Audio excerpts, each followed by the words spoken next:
Hello hi అండి, this is your Parishram. Welcome to our channel. Our channel is Avidya's ed club channel. ముందుగా మా channel తరపున నాకు చిన్న రిక్వెస్ట్ అండి. ఎవరైనా మా వీడియోని మొదటిసారి చూస్తున్నట్లయితే ఒక లైక్ చేయండి. అదేవిధంగా రెగ్యులర్గా మా క్వాలిటీ అప్డేట్స్ మీరు పొందాలనుకున్నట్లయితే మా ఛానల్ని సబ్స్క్రైబ్ చేసుకోండి. ఓకే అండి, ఇక వీడియోలోకి అయితే వెళ్ళిపోదాం. ఈరోజు వీడియోలో మన కంటెంట్ వచ్చేసి NEET UG entrance exam pattern అండి. అంటే రీసెంట్గా ఎన్టీఏ వారి నుంచి మనకు ఒక నోటిఫికేషన్ రిలీజ్ కావడం జరిగింది. ఆ నోటిఫికేషన్లో వాళ్ళు మెన్షన్ చేసినటువంటి పాయింట్స్ ఏంటంటే 2025 మే అన్వార్డ్స్ నీట్ యూజీ ఎంట్రన్స్ ఎగ్జామ్ రాసే విద్యార్థులు కేవలం 180 క్వశ్చన్స్కు మాత్రమే ఎగ్జామ్ రాయాల్సి ఉంటుంది. దీనితో పాటు మేము టైం డ్యూరేషన్ కూడా తగ్గిస్తున్నామనే విషయం మాత్రం వాళ్ళు మెన్షన్ చేయడం జరిగింది. అంటే దీనికి సంబంధించిన విషయాన్ని నేను క్లియర్గా మీకు ఎక్స్ప్లెనేషన్ చేస్తాను చూడండి. అంటే యాక్చువల్గా మనం before Covid neat entrance exam pattern మనం అబ్జర్వ్ చేసినట్లయితే కేవలం 180 క్వశ్చన్స్కే ఉంటుండండి. అంటే దీని ఉద్దేశం ఏంటి అంటే బిఫోర్ కోవిడ్ నీట్ పేపరు ఒక్కొక్క సబ్జెక్ట్ నుండి 45 క్వశ్చన్స్కే కండక్ట్ చేసేవాళ్ళు. అంటే ఫర్ ఎగ్జాంపుల్ బాటనీ నుంచి 45, జువాలజీ నుంచి 45, ఓవరాల్గా బయాలజీ నుంచి 90 బిట్స్ అన్నట్టు. ఇక ఫిజిక్స్ అండ్ కెమిస్ట్రీ నుంచి కూడా 45 90 బిట్స్ అనేది వాళ్ళు కలెక్ట్ చేసి నీట్ ఎగ్జామ్ ప్యాటర్న్ని వాళ్ళు ప్రిపేర్ చేసేవాళ్ళు. So Covid and after Covid ఈ పేపర్లు కొంచెం మాత్రం వెసులుబాటు అయితే కల్పించారండి. అంటే మనకు కోవిడ్ తర్వాత నీట్ ఎగ్జామ్ ప్యాటర్న్ మనం అబ్జర్వ్ చేసినట్టయితే నీట్ ఎగ్జామ్లో మనకు 200 బిట్స్ అనేది వచ్చేవండి. అంటే ఒక్కొక్క సబ్జెక్ట్ నుండి వాళ్ళు 50 బిట్స్ కలెక్ట్ చేసేవాళ్ళు, 50 క్వశ్చన్స్ కలెక్ట్ చేసేవాళ్ళు. అండ్ ఈ 50 క్వశ్చన్స్ కూడా 2 సెక్షన్లుగా డివైడ్ చేసి ఒక సెక్షన్లో అంటే సెక్షన్ ఏలో 35 క్వశ్చన్స్ ఇచ్చేది. ఈ సెక్షన్ ఏలో 35 క్వశ్చన్స్ అయితే అటెంప్ట్ చేయాల్సి ఉండేదండి మనం. ఇక సెక్షన్ బిలో 15 క్వశ్చన్స్ ఉండేదండి.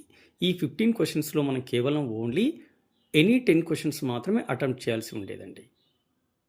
సో అదేవిధంగా ప్రతి సబ్జెక్ట్లో బాటనీ, జువాలజీ, ఫిజిక్స్ అండ్ కెమిస్ట్రీలో కూడా ఇదే ప్యాటర్న్ అనేది వాళ్ళు ఈ యొక్క ఆఫ్టర్ కోవిడ్ తర్వాత చేశారండి. కానీ 2025 మే అన్వర్డ్స్ నుంచి నీట్ ఎగ్జామ్ ప్యాటర్న్ ఎలా ఉండబోతుందంటే ఓల్డ్ ప్యాటర్న్లోనే ఉండబోతుందని చెప్పేసి వాళ్ళు మెన్షన్ చేయడం జరిగింది.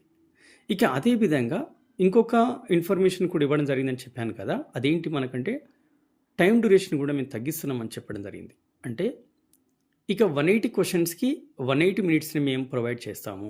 అంటే ఓవరాల్గా మనం 180 బిట్స్ని 3 అవర్స్లో మనం అటెంప్ట్ చేయాల్సి ఉంటుందండి. మనకు ఆఫ్టర్ లేదంటే అప్ టు 2024 మే వరకు మనం పేపర్ని మనం అబ్జర్వ్ చేసినట్టయితే 200 బిట్స్కి 200 మినిట్స్ ప్రొవైడ్ చేసేవాళ్ళు. అంటే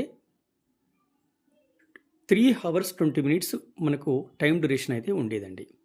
కానీ ప్రస్తుతం ఇప్పుడు మళ్ళీ మనకు ఓల్డ్ ఎగ్జామ్ ప్యాటర్న్లో వాళ్ళు ఎగ్జామ్ కండక్ట్ చేస్తామంటున్నారు కాబట్టి నెంబర్ ఆఫ్ క్వశ్చన్స్ తగ్గినాయి. At the same time the time duration కూడా తగ్గడం జరిగిందండి. ఇదే అండి వాళ్ళు మనకి ఇచ్చినటువంటి నోటిఫికేషన్లో ఉన్నటువంటి ఇంపార్టెంట్ ఇన్ఫర్మేషన్. ఇక నెక్స్ట్ ఇంకొక విషయం గురించి అయితే మీకు నేను చెప్పబోతున్నానండి ఈ వీడియోలో. అదేంటంటే ఎవరైతే తెలంగాణ రాష్ట్రంలో ఇంటర్మీడియట్ చదువుతున్నారో వాళ్ళందరికీ కూడా ఇంకొక విషయాన్ని నేను క్లియర్గా ఎక్స్ప్లెయిన్ చేస్తాను. అదేంటంటే మనకు నెక్స్ట్ ఇయర్ అంటే 2025-26 అకాడమిక్ ఇయర్ అన్వార్డ్స్ ఫిజిక్స్ అండ్ జువాలజీలో కొత్త పాఠ్యాంశాలను అయితే చేరుస్తామని చెప్పేసి చెప్పడం జరిగిందండి. అంటే దీని ఉద్దేశం ఏంటంటే మారుతున్న రోజులకు అనుకూలంగా మనకు కొత్త టాపిక్స్ని అయితే చేర్చడం జరుగుతుంది. ఫర్ ఎగ్జాంపుల్ చూడండి, ఇప్పుడు మనం అడ్వాన్స్ టెక్నాలజీలోకి వెళ్ళిపోతున్నామండి. అంటే టెక్నాలజీ బాగా డెవలప్ అయిపోయిందండి. కానీ మన యొక్క సిలబస్ని అబ్జర్వ్ చేసినట్టయితే సిలబస్ అనేది ఓల్డ్ ప్యాటర్న్లోనే ఉంటుంది. అంటే గత కాలం నుంచి కూడా చాలా సంవత్సరాల నుంచి కూడా మనకు ఎగ్జామ్లో ఎలాంటి అండ్ సిలబస్లో ఎలాంటి మార్పులు అయితే చేయలేదండి. అందుకు గాను ఏదైతే మనకు టెక్నాలజీ డెవలప్ అయిందో అలాంటి పాఠ్యాంశాలను మనకు ఫిజిక్స్లో చేర్చడం జరుగుతుందని చెప్పడం జరిగింది.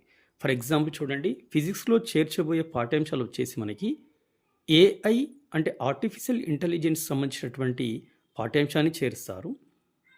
అదేవిధంగా రోబోటిక్స్, దానితో పాటు మనకు డేటా సైన్స్ సంబంధించినటువంటి కొత్త పాఠ్యాంశాలను అయితే ఫిజిక్స్లో చేరుస్తామని చెప్పేసి ఇన్ఫర్మేషన్ అయితే ఉందండి మనకి.